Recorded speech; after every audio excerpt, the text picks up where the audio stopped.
Alors, je vous dis un grand bonjour, chers jeunes africains. Je vous dis un très grand bonjour, vous qui êtes en Afrique, vous qui êtes hors d'Afrique.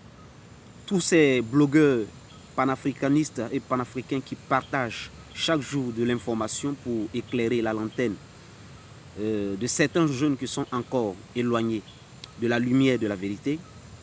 Je vous dis un grand bonjour. Je note qu'à travers cette vidéo, je ne fais pas de la propagande, je ne fais pas de la politique, loin de là. Parce que cette page que j'ai créée, c'est une page de partage d'expérience en matière de recherche d'emploi, de partage d'expérience pour une vie meilleure. Mais surtout pour promouvoir la bonne citoyenneté, j'allais dire, le civisme. À toujours rester jeune et fort dans la tête. C'est l'objectif en fait de cette page. Mais si aujourd'hui je me permets de déroger un peu à cette règle que je m'étais imposée au départ, de ne pas mêler cette page à des débats politiques, ou du moins à ce qui se passe dans le milieu politique, c'est parce que quelque part, il y a une douleur. Quelque part, il y a une douleur. Que chaque jeune, je sais que nous ressentons jour et nuit quand nous écoutons l'actualité. Je ne fais pas cette vidéo pour des vues, je ne fais pas cette vidéo pour attirer l'attention des gens sur ma pauvre personne. Non, loin de là. Loin de là. Mais c'est juste parce que nous sommes tous écœurés aujourd'hui de voir ce qui se passe autour de nous. Surtout pour tous ces jeunes qui sont dans les pays sahéliens, qui vivent une certaine misère d'abord, et aujourd'hui qui vont encore subir le poids des mauvaises décisions qui sont prises chaque jour par nos dirigeants. Avant de vous donner le contenu de mon message, j'aimerais saluer tous ces dirigeants qui prennent le courage matin, midi, soir de lutter pour la dignité et la liberté réelle de leur peuple. Merci à ces présidents conscients qui ont compris. Il n'y a pas d'homme parfait, nous le savons, il n'y a pas d'homme parfait. Mais au moins nous savons qu'il y a des dirigeants qui font l'effort. Et nous nous inclinons face à ces dirigeants et nous leur disons merci pour la bataille. Il faut dire que nous, la race, j'allais dire africaine, nous n'avons pas encore compris quelque chose. En réalité, il y a des gens qui ont besoin de l'Afrique, mais qui n'ont pas besoin de l'Africain en lui-même. Il faudrait que nous acceptions déjà ça. Il y a des prédictions qui ont été déjà faites. Que ce soit sur les maladies. On a vu l'avènement du Covid. On a vu certaines catastrophes qui ont été déjà prédites sur l'Afrique. On a besoin du sol africain, mais on n'a pas besoin de l'Africain. Il va falloir que nous enseignons cela déjà à nos enfants pour que nous puissions nous armer encore plus d'ardeur pour combattre. Parce que ce qui est en train de venir là, c'est petit. C'est petit, c'est parce que nous sommes robustes, c'est parce que nous sommes, j'allais dire, conciliants avec certaines choses que nous avons pu résister jusqu'à aujourd'hui. Oui. Parce que si nous avons traversé l'esclavage, si nous avons traversé la colonisation, que nous sommes arrivés aujourd'hui à toujours sortir de temps à autre, la tête de l'eau, c'est parce que quelque part nous avons cette capacité de nous battre. Mentalement, nous sommes forts. Et j'aimerais déjà dire à tous ces jeunes qui se battent de continuer à le faire. J'ai deux messages très importants. Le premier message, c'est un message d'encouragement à l'endroit des dirigeants des pays qui ont pris des décisions nobles, des décisions salutaires. Malgré qu'on ne peut pas dire aujourd'hui tout va bien, non. Mais au moins, le courage de pouvoir donner de la dignité à leur peuple, c'est d'abord de les encourager. Ça, c'est le premier message. Et d'encourager surtout les jeunes qui vivent dans ces pays. Et mon deuxième message va à l'endroit de nos communautés ouest-africaines que nous appelons la CEDEAO. Je ne suis pas mieux placé.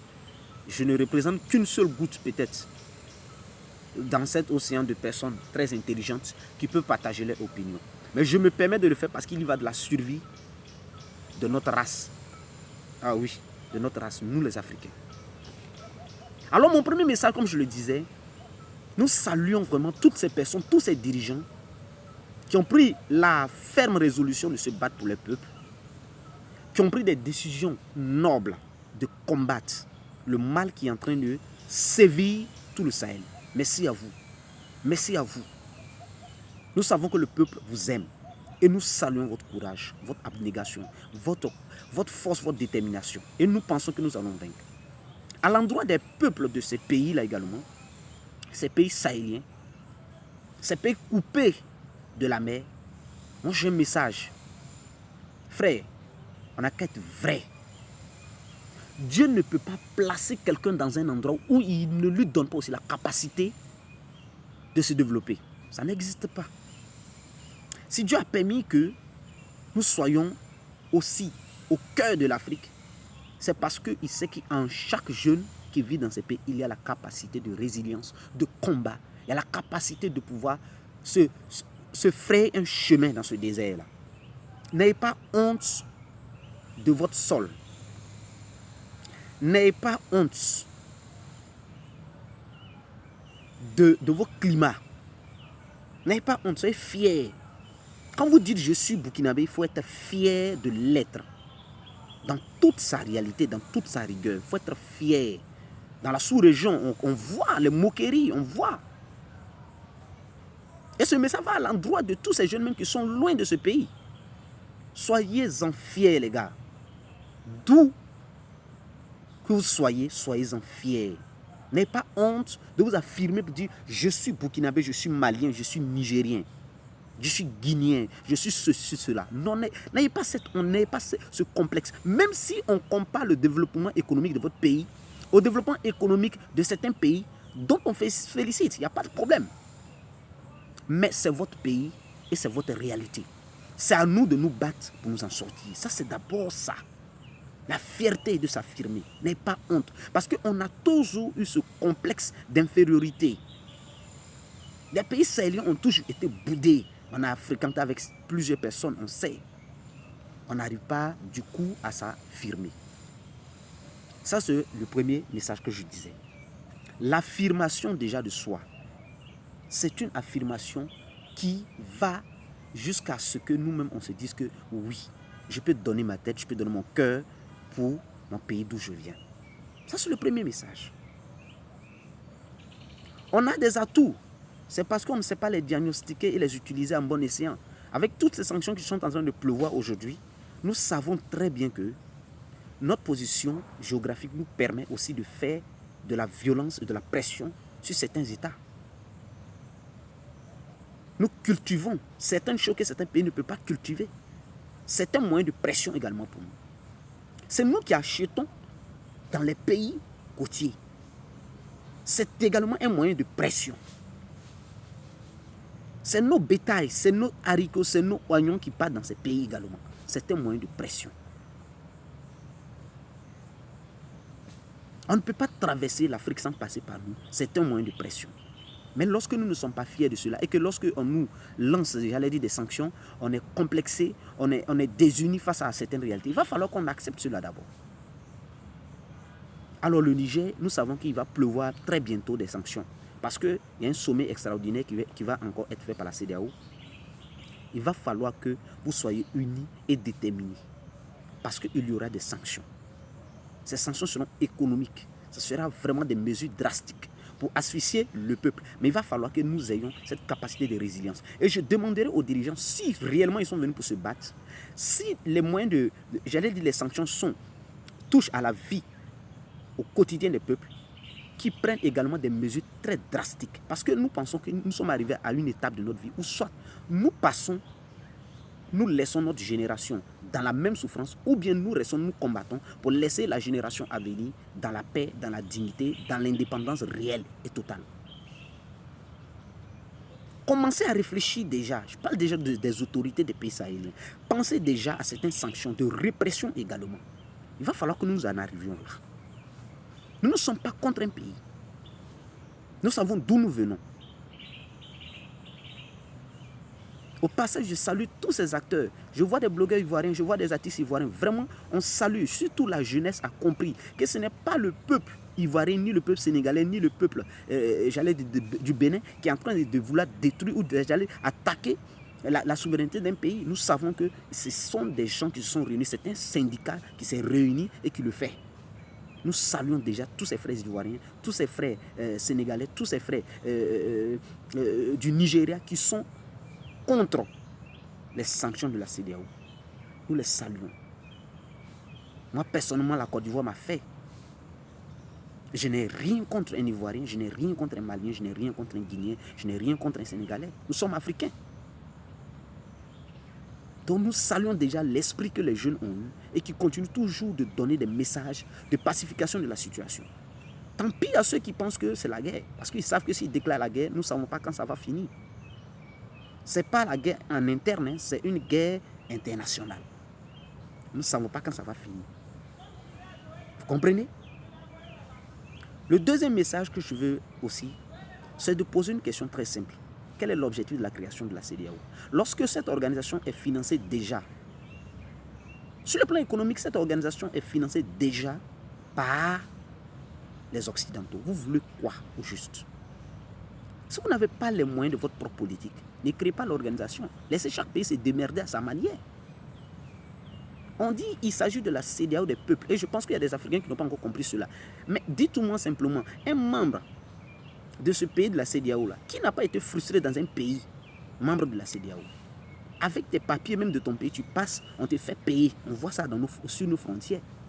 Qu'est-ce que la CEDEAO a fait pour la circulation, la liberté de circulation des biens et des personnes? Qu'est-ce qu'ils en ont fait? Ils s'en foutent du peuple. Ils sont au service de leur propre ego. Il faut que nous le disions fort, haut et fort. C'est les pays sahéliens qui brûlent là. La guerre a commencé il y a longtemps. Mais nous sommes restés silencieux face à ce que l'OTAN devrait venir faire en Libye. Nous avons accepté, ils ont détruit. Les terroristes se sont déversés sur nos États sahéliens. Mais qu'est-ce qu'ils ont fait? Ce n'est pas un sac de riz qu'ils ont apporté à un peuple qui souffrait dans le désert du Burkina, du Mali ou du Niger. Ils n'ont rien apporté. Ils ont même applaudi certains dirigeants dictateurs que nous avons fait tomber. Ils sont venus les prendre pour aller les garder en lieu sûr. Et aujourd'hui, on se bat, ça les fait mal. Ça les fait mal. Moi, en tant que jeune, je le dis clairement, nous sommes arrivés à une étape où nous devons nous battre. Donc, disons déjà à cette CEDEAO, il n'y a pas de problème. Et tous les jeunes doivent être mobilisés pour cela. Tous les jeunes doivent être mobilisés pour cela. Que ce soit dans les pays où les soldats vont quitter venir attaquer le Niger, il faut que vous soyez mobilisés. Que ce soit ces pays qui ont pris la décision ferme d'accompagner les Nigériens, il va falloir que les jeunes se mobilisent parce qu'il va arriver un moment où on n'aura pas le choix que de se battre. Si les Blancs nous ont utilisés jusqu'à aujourd'hui et que nous ne sommes pas encore intelligents et qu'on va utiliser des Noirs pour tuer des Noirs, je pense qu'il est l'heure que chaque pays s'autodétermine. Et nous allons le faire. Parce que nous n'allons pas vivre éternellement. Nous n'allons pas du tout vivre éternellement. Nous n'allons pas vivre éternellement. Mais qu'est-ce que nous allons laisser? Alors donc, c'est simple. Continuons d'aimer nos terres, nos États. Et continuons toujours de donner des messages forts d'autodétermination à l'endroit de cette communauté qui est juste un envoyé spécial de l'Occident. Tôt ou tard, le cordon va se couper entre la France et l'Afrique. Tôt ou tard, le cordon va se couper. Que ce soit avec nous ou pas avec nous, le cordon va se couper. Et les dirigeants français verront la réalité. Ce n'est plus une question de temps, c'est une question maintenant de décision. Et c'est déjà pris.